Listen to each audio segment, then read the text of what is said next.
बस को ओवरटेक करने की कोशिश, हादसा। विकाराबाद ज़िले में नौजवान की मौत।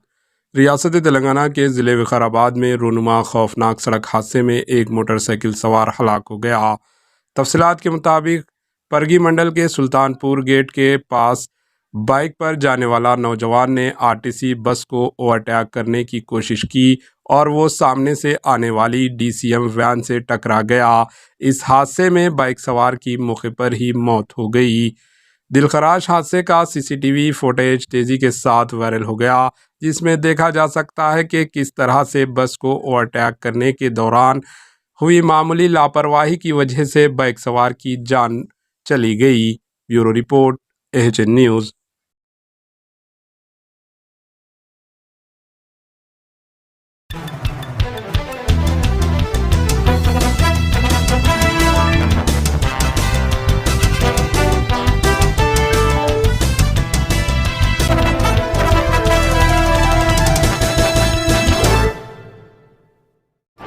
एएचएन न्यूज़ को लाइक करें, शेयर करें और सब्सक्राइब करना ना भूलें।